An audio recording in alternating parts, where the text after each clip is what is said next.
人间的路，深一脚浅一脚，步步皆是故事。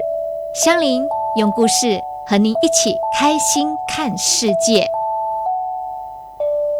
第一次参加家长会，幼儿园的老师说，你的儿子有多动症，在板凳上连3分钟都坐不住，你最好带他到医院看一看。回家的路上，儿子问老师都说了些什么？他鼻子一酸，差点流下泪来。因为全班30位小朋友，唯有儿子表现最差，唯有对他老师表现出不屑。然而妈妈还是告诉儿子，老师表扬你了，说宝贝，原本在板凳上坐不了1分钟，现在能坐3分钟了。其他的妈妈都非常羡慕妈妈，因为全班只有宝贝进步了。那天晚上，儿子破天荒吃了2碗饭，而且没有让妈妈喂。儿子上小学了，家长会上，老师说，全班50名同学，这次数学考试，你儿子排第40名，我们怀疑他智力上有些障碍，您最好能带他去医院查一查。回家的路上，妈妈流下了泪。然而当他回到家里，却对坐在桌前的儿子说，老师对你充满信心，他说了，你并不是个笨孩子，只要能细心一些，会超过你的同桌。说这话时，妈妈发现儿子暗淡的眼神一下子充满了光，沮丧的脸也一下子舒展开来。妈妈甚至发现儿子温顺的让她吃惊，好像长大了许多。第2天上学时，去得比平时都还要早。孩子上了初中，又一次家长会，妈妈坐在儿子的座位上，等着老师点他儿子的名字。因为每次家长会，儿子的名字在成绩差的行列中总是被点到。然而这次却出乎他的预料，直到结束都没有听到。妈妈有些不习惯，临走时去问老师，老师告诉他，按你儿子现在的成绩，考重点高中有点危险。妈妈怀着惊喜的心情走出校门，此时妈妈发现儿子在等她。路上，妈妈扶着儿子的肩，心里有一种说不出的甜蜜。妈妈告诉儿子，班主任对你非常满意，他说了，只要你努力，很有希望考上重点高中。高中毕业了，第一批大学入学通知书下达时，学校打电话来，让他儿子到学校去一趟。妈妈有一种预感，他儿子被清华录取了，因为在报考时，妈妈给儿子说过，她相信他能够考取这所学校。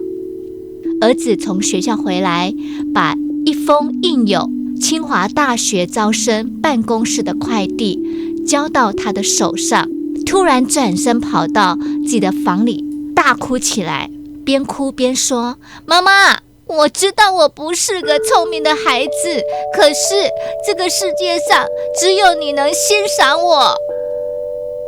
这时妈妈悲喜交加，再也按耐不住10几年来凝聚在心中的泪水，任它打在手中的信封上。一句鼓励的话可以改变一个人观念与行为，甚至改变一个人的命运。一句话很容易说，但重要的是要能让对方受用。失落者的生命再造，不一定要靠能言善道的人来开导，有时候仅仅是一句看起来普通的话，也能为对方带来力量。美国著名的教育家和演讲口才艺术家卡内基，小时候是一个非常调皮的小男孩。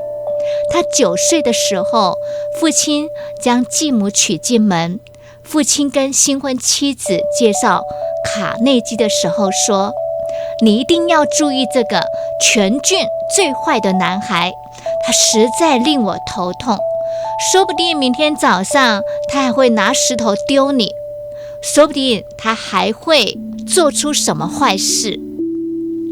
而出乎卡内基预料的是，继母微笑地走到他面前，托起他的头，注视着他，接着转头告诉丈夫，你错了，他不是全郡最坏的男孩，而是最聪明，只是还没有找到发挥热忱地方的男孩。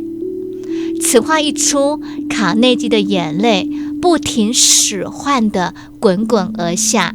也就是因为这一句话，建立了卡内基和继母之间深厚的感情，也因为这一句话成就了他立志向上的动力，更因为这一句话让他日后帮助千千万万的人一同步上成功之路。一句话很容易说，但重要的是要能让对方受用。佛教六祖慧能大师原本是樵夫，因为听到《金刚经》里因有所住而生其心这句话，若有所悟，进而寻师访道。后来在五祖弘忍大师座下聪米8月，开悟见性。丹霞禅师本来要进京赶考，因为听到一句选官不如选佛，而出家学佛，精进修持，成为禅宗一代祖师。生命是一种学习，任何人在学习过程中不免遇到困难和迷惑，尤其对人有用的一句话胜过千言万语。古今中外有很多人因为别人的一句话而深受感动，甚至豁然开朗。由于一句话而改变一生的例子更是多不胜数。给人一句好话，让生命奋起飞扬，何乐而不为呢？所以我们要常说给人喜欢的话，给人鼓励的话，给人肯定的话，给人赞叹的话，多说好话，少说坏话。因此我们要多说好话，也能结好缘，我们大家共勉之。